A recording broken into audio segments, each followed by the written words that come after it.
泽连斯基称库尔斯克行动是乌克兰的重大胜利。乌克兰王牌旅第47旅英雄本色再现，库尔斯克大杀四方。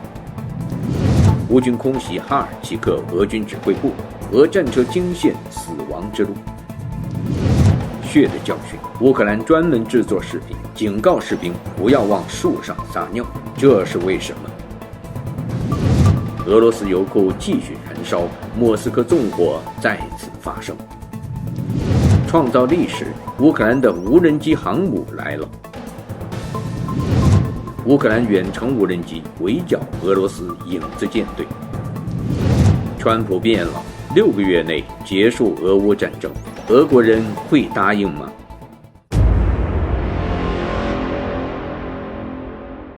聚焦战场动态，剖析地缘争端，欢迎收看新冷战情室，我是远山。视频制作不易，请您尽量看到最后，并给我们点赞留言，这是对我们最大的鼓励和支持，谢谢大家。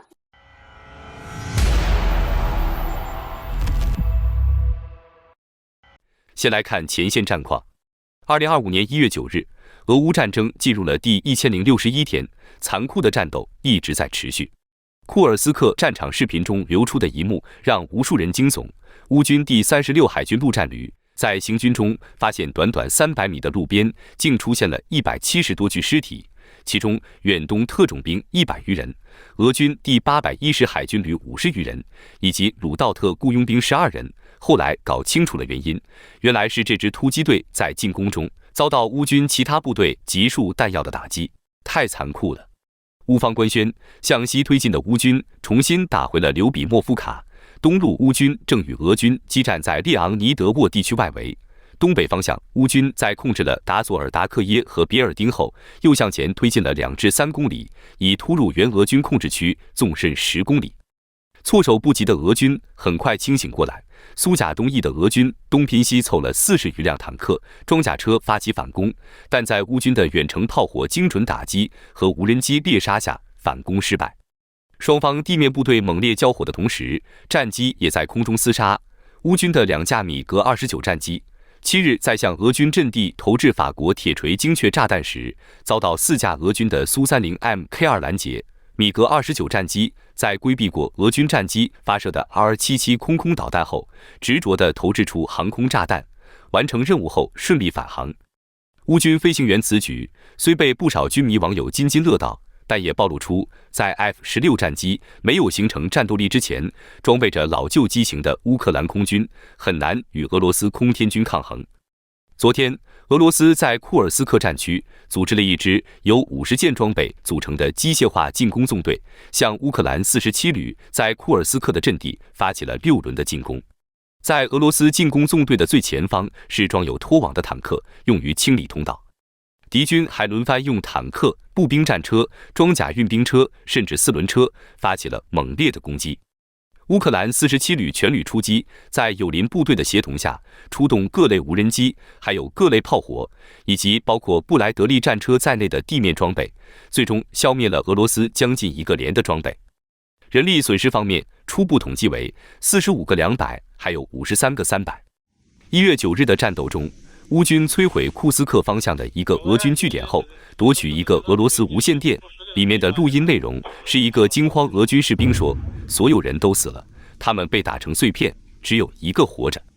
周四，乌克兰总统泽连斯基在德国拉姆施泰因空军基地举行的第25届乌克兰国防联络小组会议上发表讲话，高度赞扬了乌克兰武装力量在俄罗斯库尔斯克州的行动，称其为自全面战争爆发以来乌克兰取得的最大胜利之一。泽连斯基说道：“库尔斯克行动是我们的胜利之一。我认为这不仅是去年，而且是整个战争期间最伟大的胜利之一。俄罗斯被迫从乌克兰前线调集了近6万名士兵来应对这一行动。”他强调，乌克兰军队已在俄罗斯领土内维持了一个缓冲区，长达5个月之久。俄罗斯的许多威胁都已被证明是虚张声势，尤其是在乌克兰军队进入库尔斯克州之后。我坚信，只要我们大家更加努力，迫使俄罗斯走向和平，他们的更多说辞也将被证明是虚张声势。总统补充道。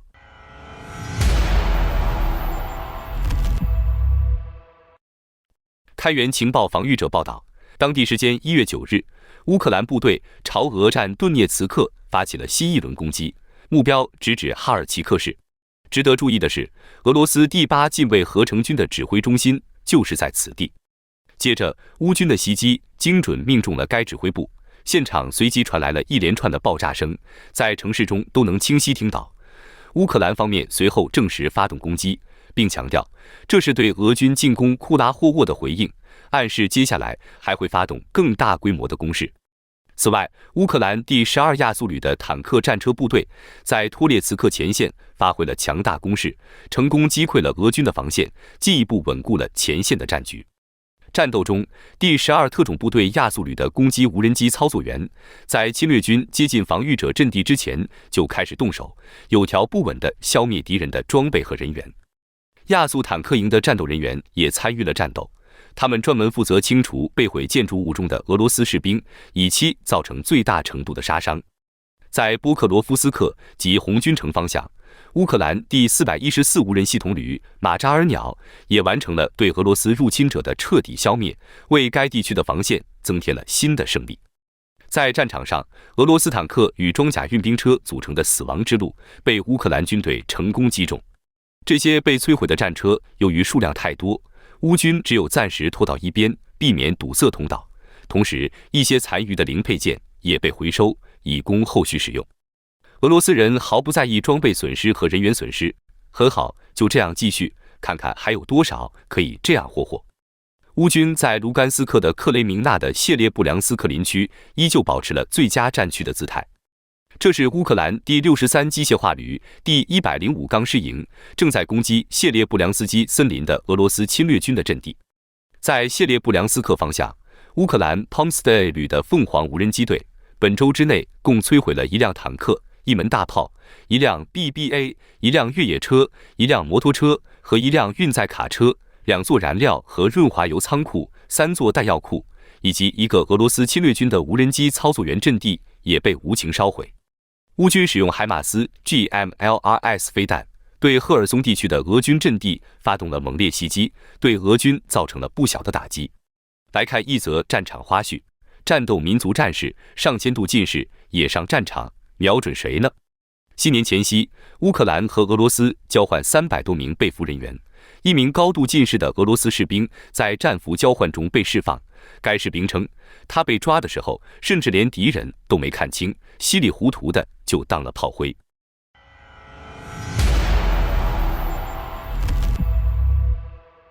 据悉，带 AR， 也就是增强模拟现实的美国 ENVG-B 夜视设备，已在乌克兰特战部队正式配装服役。现代化的 PNV 夜视设备可以突出显示敌军轮廓，还可以在完全黑暗、浓雾和沙尘暴条件下看清物体，使俄军即使在黑夜也无处藏身。作为一把双刃剑，夜视设备也在俄军中得到了广泛运用，同样对乌军造成了重大杀伤。为此，乌克兰国防部最近专门制作发布了一个视频，警告士兵千万不要图省事，往树上撒尿。注意，这并不是一个搞笑视频，而是用无数乌克兰士兵的生命所换来的血的教训。在视频中，一个士兵正在对着树干撒尿，在热成像仪下，可以清楚地看到尿液在树干上留下明显的痕迹。从视频中可以看到，由于树皮的导热性极慢，并且尿液无法往里渗透，哪怕是人走开了，树干上尿液的痕迹也经久不散，在热成像仪下留下一片明显的白色光影。在战争中，这样的痕迹会引来致命的危险。它在携带热成像仪的侦察无人机下完全无所遁形，几十秒内就会引来炮火对整片区域的密集覆盖。或许有人会说，士兵在热成像仪一样会被发现，何必在乎尿液产生的影响？实际上，现在士兵已经有很多规避热成像仪侦察的方法，包括遮蔽物、反热成像仪设备、减少与周围环境的温差等。然而，树干上的尿液却能在环境中难以隐藏，成为热成像仪最耀眼的靶子。成像时间甚至能够持续20分钟之久。在这幅图里，左边是尿液，右边是士兵。在视频中，军事专家详细讲解了士兵们正确的撒尿方法：先在泥土中刨出一个小坑，然后尿在坑里，最后再用泥土覆盖住。由于尿液会顺着泥土往下渗透，并带走热量，从表面上几乎无法用热成像仪来探测到相关痕迹。乌克兰国防部之所以发布这个视频，必定是因为曾经有成百上千的士兵因此丧失了性命。现代化战争已经完全区别于以前的传统战争，各种手段复杂多变，人们也在实战中不断积累各种经验和教训。这些经验和教训，每一点每一滴都是无数的血肉换来的。各国也都密切观察着俄乌战区，从中吸取着宝贵的信息，及时调整自己的战略战术。一旦固步自封、闭门造车，在未来的战争中就有可能会付出惨重的代价。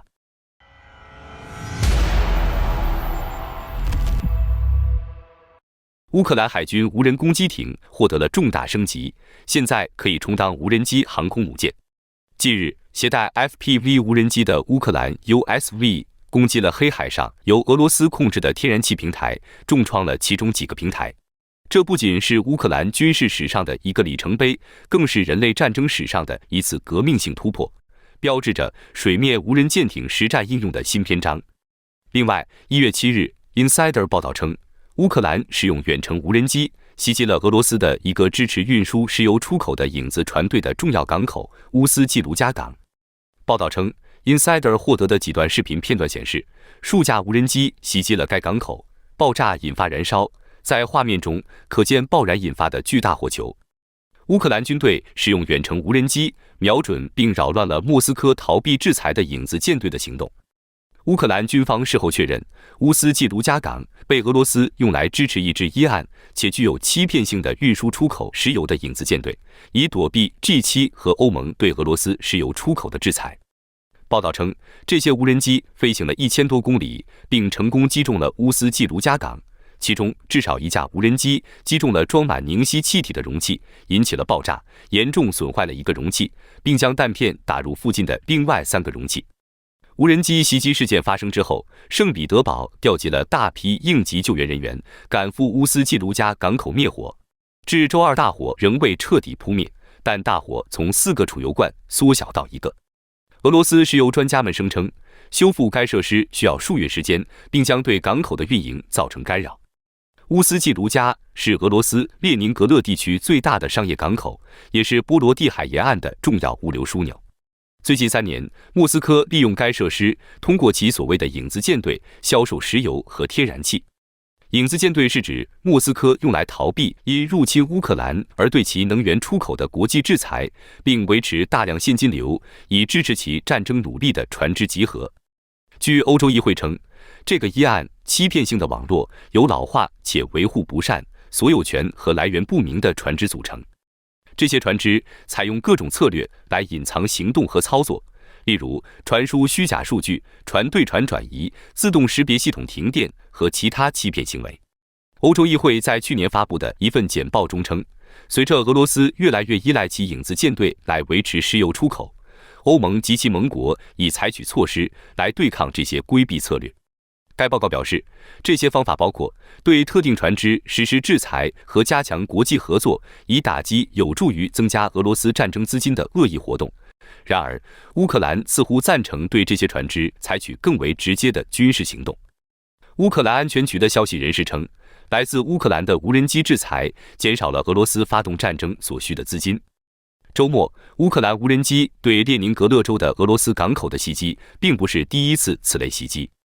2024年1月24日，在乌克兰制定的协调打击俄罗斯领土深处的关键目标行动中，乌克兰远程无人机击中了在乌斯季卢加港的诺瓦泰克的凝吸气厂，所引发的火灾1周后才扑灭。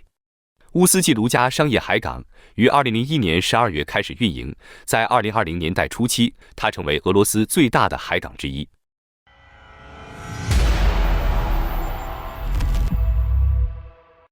乌克兰对俄罗斯石油工业的打击还不止于此。最新消息，基辅方面准备再切断俄罗斯的石油管道。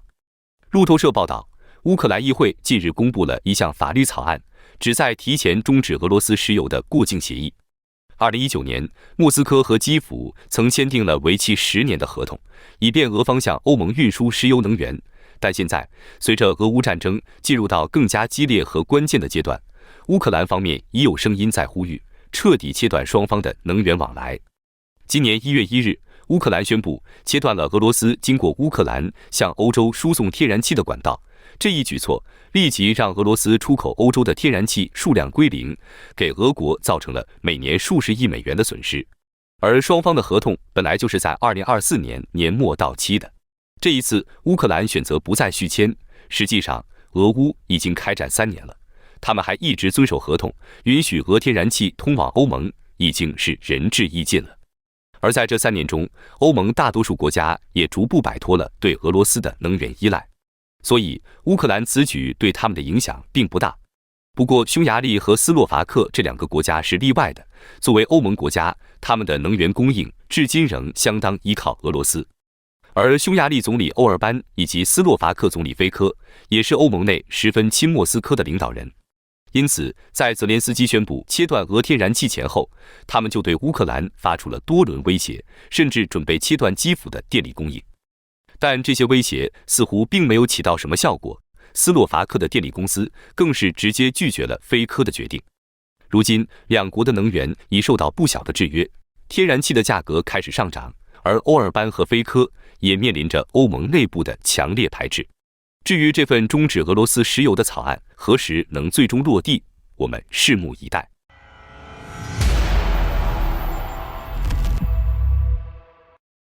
英国国防部周4今天表示，由英国和拉脱维亚共同领导的向乌克兰供应无人机的国际联盟将向基辅运送3万台新设备。据英国国防部周新闻稿称，该国际联盟集团成立于2024年初，以下达价值4500万英镑的订单来采购这些无人机。英国国防部的一份声明中，引用这位部长的话说，乌克兰人民的勇气继续激励着世界，来自50多个国家的人们齐聚一堂，向普京发出了明确的信息。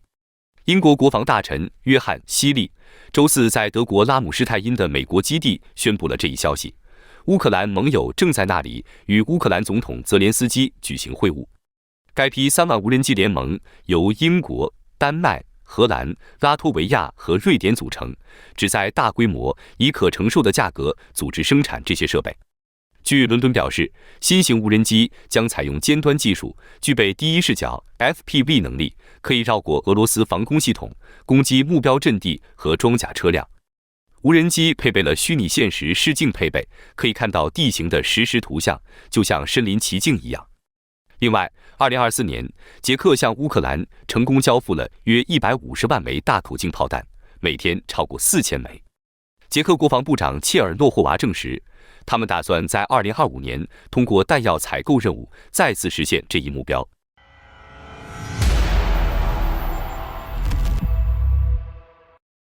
1月8日星期三凌晨，俄罗斯萨拉托夫州恩格斯市附近的距离俄罗斯空天军的一个空军基地约7公里的为驻场空天军提供战略航空供应燃料的炼油厂及其油库遇袭后发生爆炸，并引发大火。到现在，大火已延烧了2天，昨晚又有新的油罐开始燃烧并爆炸。据说现场有不少于70个燃料罐燃烧。驻扎在恩格斯2空军基地的图160远程轰炸机需要 T8V 品牌的特定高密度燃料，它是用特殊方法生产的，而且俄罗斯联邦的其他所有工厂都无法生产它。如果储存 T8V 燃料的油罐受到影响，这可能会降低图160轰炸机的活动能力。乌克兰武装部队总参谋部称，此次袭击导致占领者战略航空兵的后勤面临严重问题，其对乌克兰进行攻击的能力也将下降。燃烧的不仅是前线军事基地，俄罗斯境内也连续发生针对公共设施的纵火事件，比如俄罗斯首都莫斯科就再度爆发了纵火袭击案。从俄媒电报频道流出的画面显示，在莫斯科某地，一名男子正向一栋建筑物投掷易燃品，后面似乎还紧跟着一人，应该是为了拍摄视频的。在录好像后，他们就撤离了现场。画面中，该建筑物随即发生大火，照亮了莫斯科的夜间，在满地的大雪中尤其显眼。目前还没有这起纵火事件的详细信息，俄方尚未回应此事，相关报道有待进一步确认。比如事发地点在莫斯科的何处就备受外界瞩目，因为在稍早时候，俄罗斯当地的警车都被纵火，甚至莫斯科的银行和邮局都遭遇了类似的纵火袭击。除此之外，俄罗斯第二大城市圣彼得堡的公共设施也被点燃。值得注意的是，开始阶段实施纵火行为的大都是一群领取退休金的老年人，不过后来也有了年轻人的加入，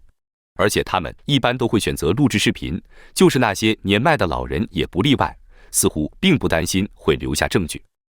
俄方曾表示，这些老人都受到了乌克兰人的策划，甚至竟然称他们接受了相关的训练。基辅方面则一直没有回应此事。不过与之相对的是，乌克兰情报总局的特工倒是一直在俄罗斯境内活动，这其中就包括深入莫斯科一带，破坏俄军的铁路线，乃至袭击俄军的大员。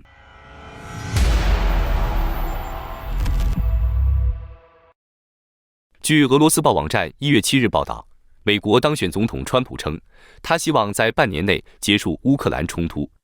报道称，川普在海湖庄园发表讲话时说：“我希望在6个月内能行。”与此同时，川普指责是即将卸任的拜登政府的政策引发了乌克兰冲突。观察人士认为，华盛顿提出的向乌克兰派遣维和人员，并将基辅加入北约的问题推迟20年再议的提议，只会遭到莫斯科讥笑。俄罗斯外长拉夫罗夫指出，莫斯科对这种方案并不满意。另据俄罗斯消息报网站1月8日报道，川普7号在海湖庄园举行记者会时说，他理解俄罗斯反对乌克兰加入北约的立场。川普声称，俄罗斯和西方一直都明白，乌克兰不可能加入北约，